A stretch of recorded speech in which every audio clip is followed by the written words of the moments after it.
You know, relationship advice seems to change every single day, right? It's hard to keep up. But what if the secrets to a marriage that actually lasts were figured out decades ago? Today, we're going to dig into Billy Graham's blueprint for building a strong marriage, using his own words to guide us. Okay, let's get into it. To really get why Graham's message hit so hard, we have to start with a number he talked about a lot. A really shocking number. In the US, the divorce rate was getting close to 50%. That's 1 out of every 2 marriages. I mean, think about that. It's a staggering statistic, and it really sets the stage for a massive question. So that's the big question, isn't it? What is the secret? If the odds are basically a coin toss, how in the world do you build something that's actually meant to endure? We're going to break down the answer that Billy Graham gave, piece by piece, starting with how he saw the problem in the first place.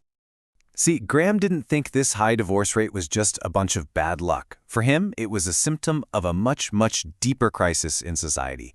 He saw a total breakdown of the family unit, which he flat out called the most important institution in the world. And he said it all starts with what we're looking for in a partner.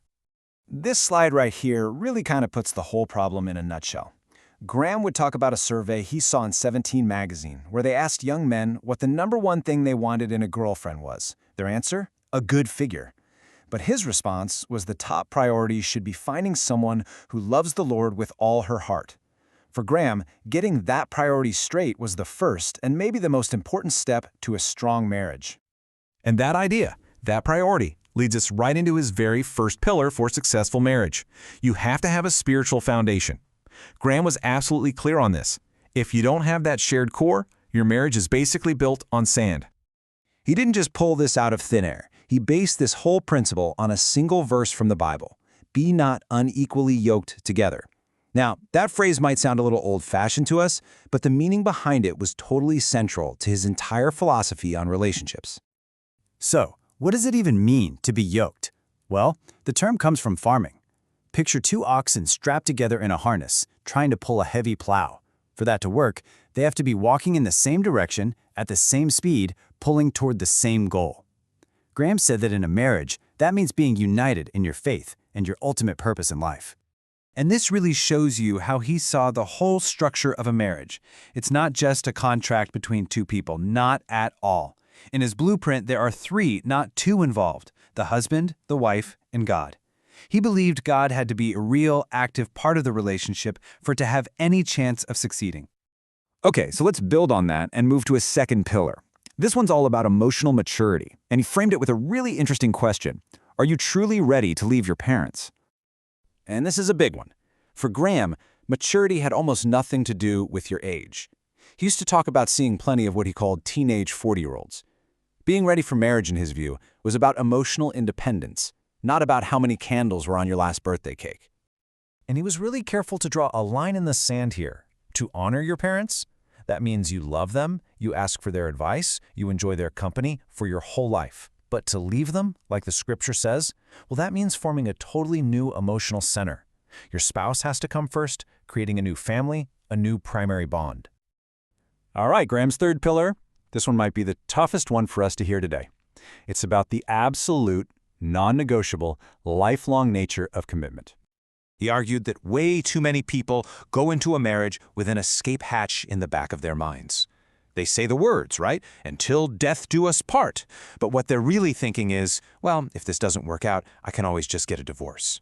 For Graham, that kind of thinking was a guaranteed recipe for failure.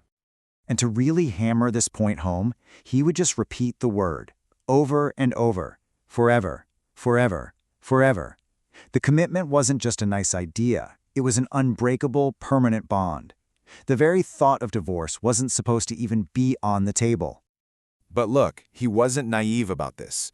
He balanced that ideal of forever with a serious dose of reality. He said, listen, tensions are absolutely going to come. Disagreements are normal.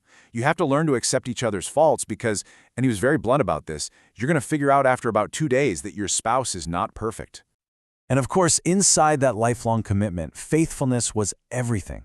He quoted a survey that just floored him. It said that 70% of men had been unfaithful to their wives. He said he found that hard to believe, but he used it to drive home the point that adultery is a deep, profound violation of that marriage vow. So, okay, we've got the spiritual foundation, emotional maturity, and a lifelong commitment.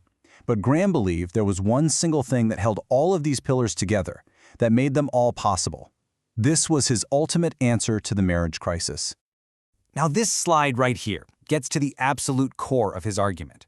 Graham pointed to this huge contrast. While the national divorce rate was nearly 1 in 2, the rate for families that regularly read the Bible, prayed together, and went to church, it was just 1 in 400. For him, that massive difference was all the proof he needed.